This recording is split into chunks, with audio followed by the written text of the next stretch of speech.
So our next step, now that we've added shape and our textures, is now to add some colour. Let's bring this thing to life. So today all I'm going to be using are some cheap Aldi acrylics and a $2 paintbrush. I mix all my colours by hand and we'll add it to this and see what we get.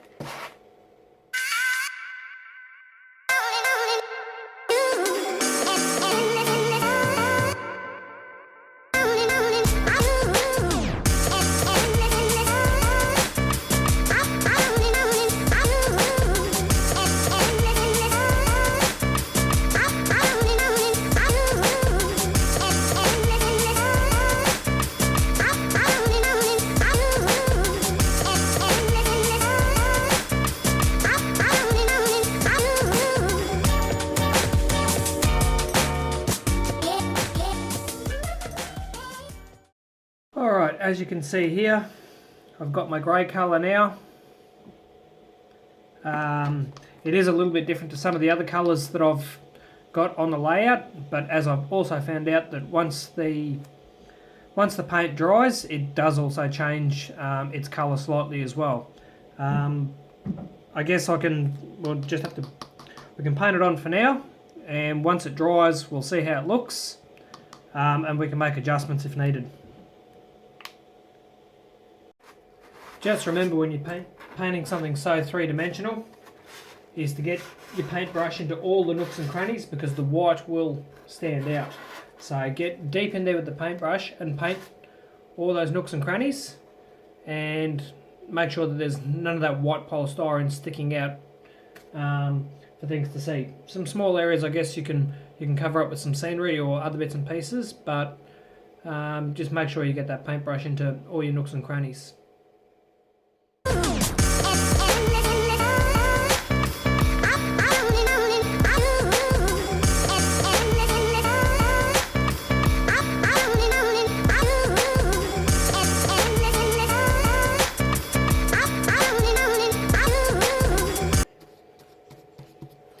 So again, this painting can be quite therapeutic, so I'm going to leave you guys with it while I continue and put on some music.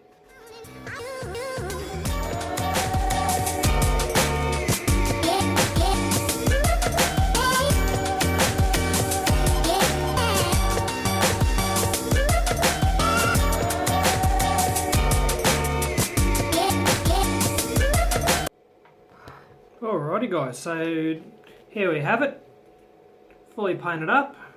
I've just done a little bit of a border around some of the joining edges so that you won't get any of that white showing through. So now we just have to be a little bit patient and wait for it to dry. But since adding that paint, you can actually see how nicely some of those details and effects have come up, and I think this is going to look really, really awesome once we start adding some weathering effects to it, some highlights and lowlights as well. So we'll let this thing dry and we'll come back and do some weathering. Alrighty, so we've applied our colour now to our mountain, so a little bit of brown on top and grey for the rock face. So today we're going to be adding some weathering and some highlights using a little bit of foam from a bed topper and some white paint, just to add some highlights and lowlights and bring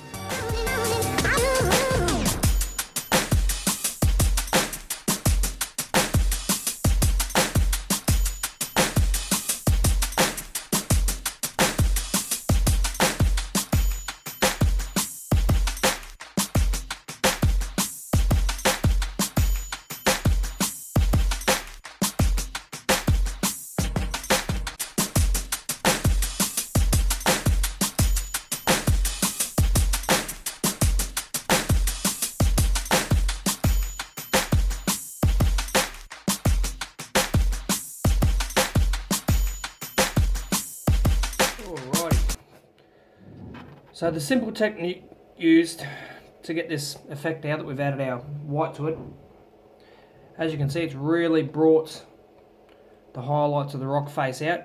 Yes, there's an area up here that needs to be touched up and repaired. Unfortunately, the polystyrene did break a little bit. But just using that sponge, just a very simple downwards wiping motion. Using a sponge just allows it to follow the contours of the polystyrene. Going from top to bottom obviously allows for the natural flow of light and to pick up the high areas and pronounce those, and leave the recessed and darker areas nice and dark. So we'll leave this to dry and see how it comes up.